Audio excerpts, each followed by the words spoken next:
Deep work by Cal Newport. One of the most valuable skills in our economy is becoming increasingly rare. If you master this skill, you'll achieve extraordinary results.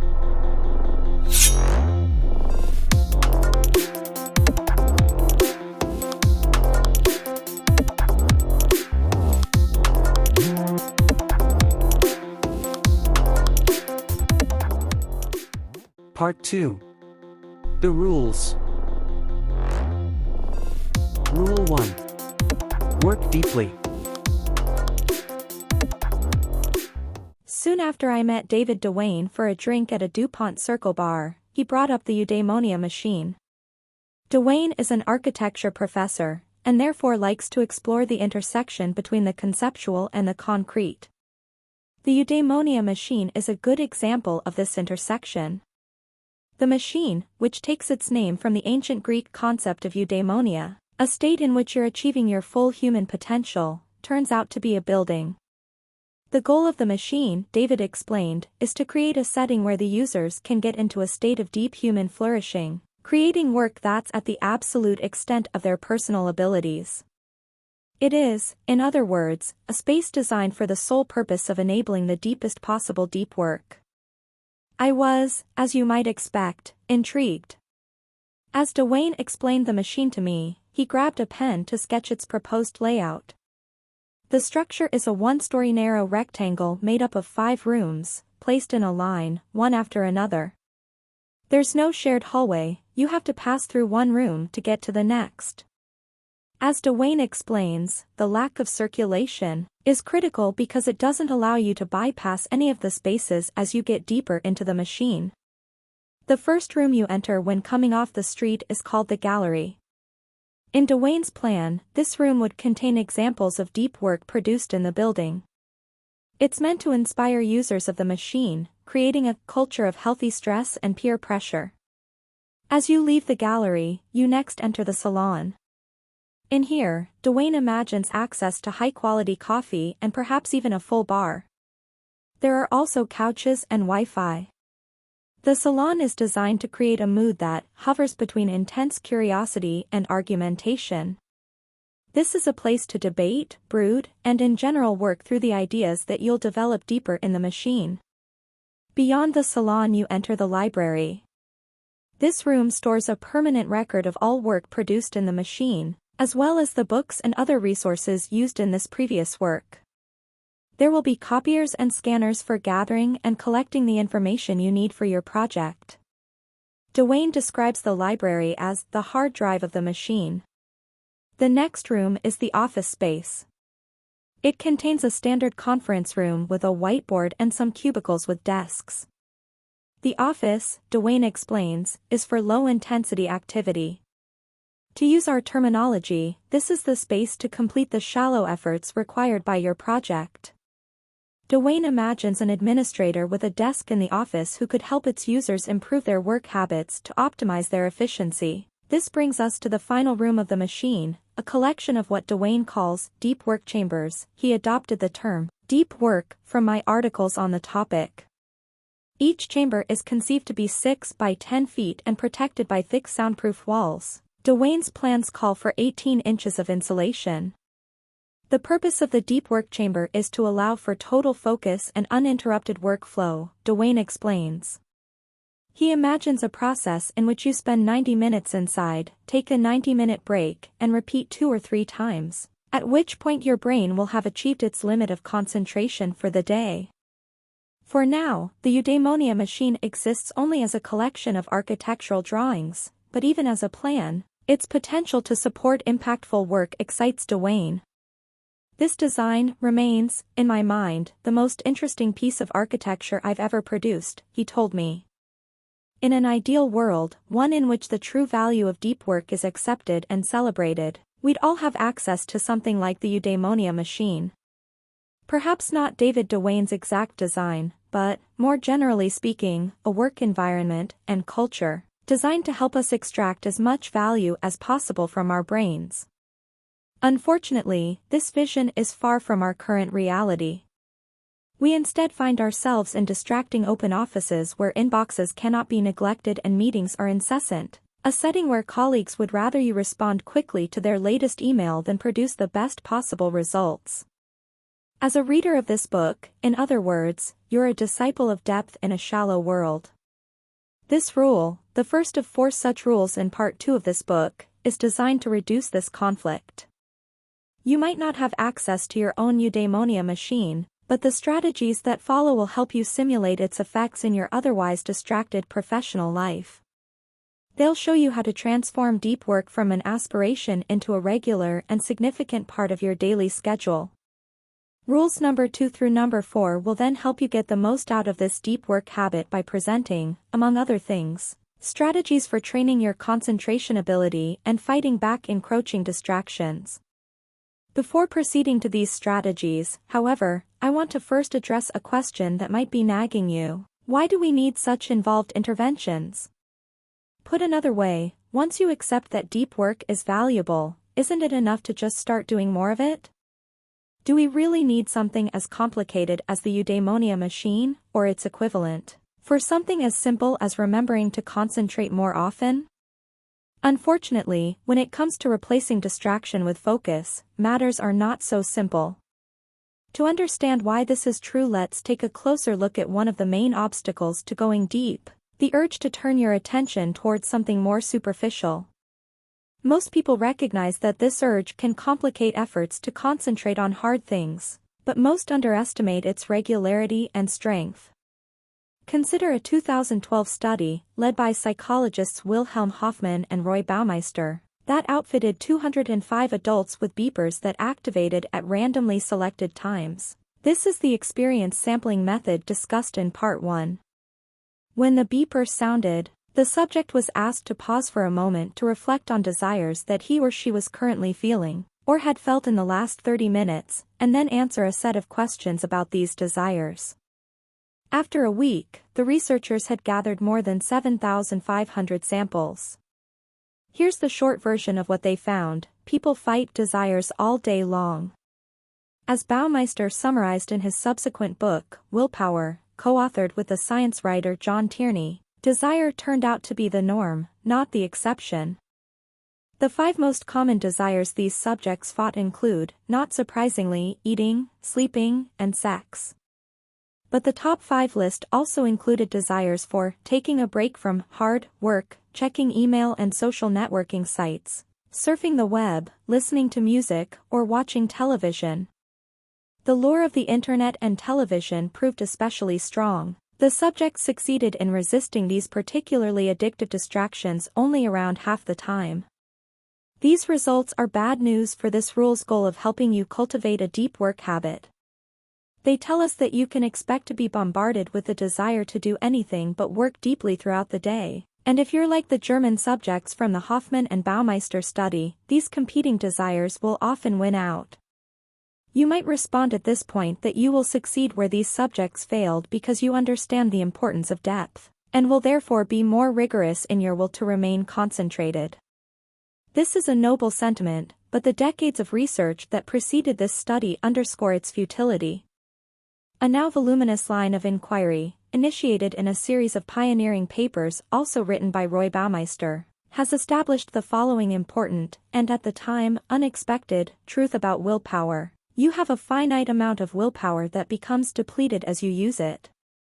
Your will, in other words, is not a manifestation of your character that you can deploy without limit, it's instead like a muscle that tires. This is why the subjects in the Hoffman and Baumeister study had such a hard time fighting desires. Over time, these distractions drained their finite pool of willpower until they could no longer resist. The same will happen to you, regardless of your intentions, unless, that is, you're smart about your habits.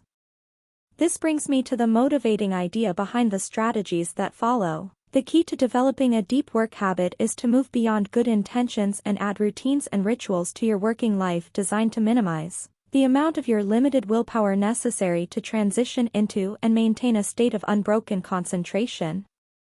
If you suddenly decide, for example, in the middle of a distracted afternoon spent web browsing, to switch your attention to a cognitively demanding task, you'll draw heavily from your finite willpower to wrest your attention away from the online shininess. Such attempts will therefore frequently fail. On the other hand, if you deployed smart routines and rituals, perhaps a set time and quiet location used for your deep tasks each afternoon, you'd require much less willpower to start and keep going. In the long run, you'd therefore succeed with these deep efforts far more often. With this in mind, the 6 strategies that follow can be understood as an arsenal of routines and rituals designed with the science of limited willpower in mind to maximize the amount of deep work you consistently accomplish in your schedule. Among other things, they'll ask you to commit to a particular pattern for scheduling this work and develop rituals to sharpen your concentration before starting each session. Some of these strategies will deploy simple heuristics to hijack your brain's motivation center, while others are designed to recharge your willpower reserves at the fastest possible rate. You could just try to make deep work a priority. But supporting this decision with the strategies that follow, or strategies of your own devising that are motivated by the same principles, will significantly increase the probability that you succeed in making deep work a crucial part of your professional life. Decide on your depth philosophy. The famed computer scientist Donald Knuth cares about deep work. As he explains on his website, what I do takes long hours of studying and uninterruptible concentration. A doctoral candidate named Brian Chappell, who is a father with a full-time job, also values deep work, as it's the only way he can make progress on his dissertation given his limited time. Chappell told me that his first encounter with the idea of deep work was an emotional moment. I mention these examples because although Knuth and Chappell agree on the importance of depth, they disagree on their philosophies for integrating this depth into their work lives. As I'll detail in the next section, Knuth deploys a form of monasticism that prioritizes deep work by trying to eliminate or minimize all other types of work. Chappell, by contrast, deploys a rhythmic strategy in which he works for the same hours, 5 to 7:30 a.m., every weekday morning, without exception, before beginning a workday punctuated by standard distractions. Both approaches work, but not universally. Knuth's approach might make sense for someone whose primary professional obligation is to think big thoughts, but if Chappell adopted a similar rejection of all things shallow, he'd likely lose his job. You need your own philosophy for integrating deep work into your professional life. As argued in this rule's introduction, attempting to schedule deep work in an ad hoc fashion is not an effective way to manage your limited willpower. But this example highlights a general warning about this selection. You must be careful to choose a philosophy that fits your specific circumstances, as a mismatch here can derail your deep work habit before it has a chance to solidify. This strategy will help you avoid this fate by presenting 4 different depth philosophies that I've seen work exceptionally well in practice. The goal is to convince you that there are many different ways to integrate deep work into your schedule, and it's therefore worth taking the time to find an approach that makes sense for you.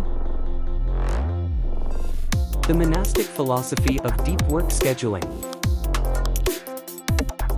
Let's return to Donald Knuth. He's famous for many innovations in computer science, including, notably, the development of a rigorous approach to analyzing algorithm performance. Among his peers, however, Knuth also maintains an aura of infamy for his approach to electronic communication.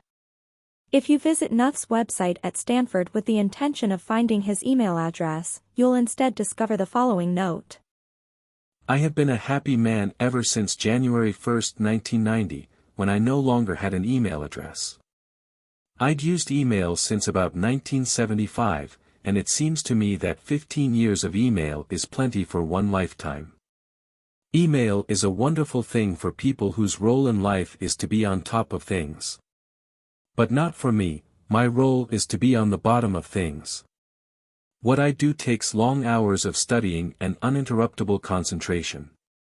Knuth goes on to acknowledge that he doesn't intend to cut himself off completely from the world. He notes that writing his books requires communication with thousands of people and that he wants to be responsive to questions and comments. His solution? He provides an address, a postal mailing address. He says that his administrative assistant will sort through any letters arriving at that address and put aside those that she thinks are relevant. Anything that's truly urgent she'll bring to Nuth promptly, and everything else he'll handle in a big batch, once every 3 months or so. Nuth deploys what I call the monastic philosophy of deep work scheduling. This philosophy attempts to maximize deep efforts by eliminating or radically minimizing shallow obligations. Practitioners of the monastic philosophy tend to have a well-defined and highly valued professional goal that they're pursuing, and the bulk of their professional success comes from doing this one thing exceptionally well.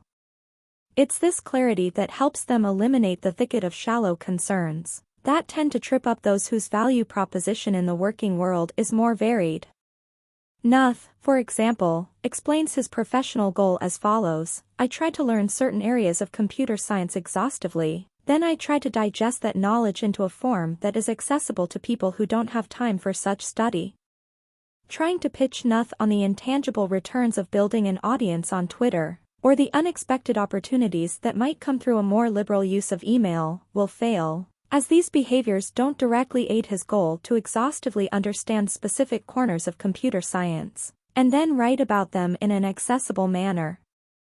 Another person committed to monastic deep work is the acclaimed science fiction writer Neal Stephenson. If you visit Stephenson's author website, you'll notice a lack of email or mailing address. We can gain insight into this omission from a pair of essays that Stephenson posted on his early website, Hosted on the Well, back in the early 2000s, and which have been preserved by the Internet Archive. In one such essay, archived in 2003, Stephenson summarizes his communication policy as follows. Persons who wish to interfere with my concentration are politely requested not to do so, and warned that I don't answer email, lest my communication policies, key message get lost in the verbiage. I will put it here succinctly. All of my time and attention are spoken for, several times over. Please do not ask for them. To further justify this policy, Stephenson wrote an essay titled Why I Am a Bad Correspondent. At the core of his explanation for his inaccessibility is the following decision. The productivity equation is a nonlinear one, in other words. This accounts for why I am a bad correspondent and why I very rarely accept speaking engagements. If I organize my life in such a way that I get lots of long, consecutive, uninterrupted time chunks, I can write novels. But as those chunks get separated and fragmented, my productivity as a novelist drops spectacularly. Stephenson sees two mutually exclusive options: he can write good novels at a regular rate, or he can answer a lot of individual emails and attend conferences, and as a result produce lower quality novels at a slower rate. He chose the former option, and this choice requires him to avoid as much as possible any source of shallow work in his professional life. This issue is so important to Stephenson that he went on to explore its implications, positive and negative, in his 2008 science fiction epic, Anathem, which considers a world where an intellectual elite live in monastic orders, isolated from the distracted masses and technology, thinking deep thoughts. In my experience, the monastic philosophy makes many knowledge workers defensive. The clarity with which its adherents identify their value to the world, I suspect, touches a raw nerve for those whose contribution to the information economy is more complex. Notice, of course, that more complex does not mean lesser. A high-level manager, for example, might play a vital role in the functioning of a billion-dollar company, even if she cannot point to something discrete, like a completed novel, and say, "This is what I produced this year." Therefore, the pool of individuals to whom the monastic philosophy applies is limited, and that's okay. If you're outside this pool, its radical simplicity shouldn't evince too much envy. On the other hand, if you're inside this pool, someone whose contribution to the world is discrete, clear, and individualized asterisk, then you should give this philosophy serious consideration, as it might be the deciding factor between an average career and one that will be remembered.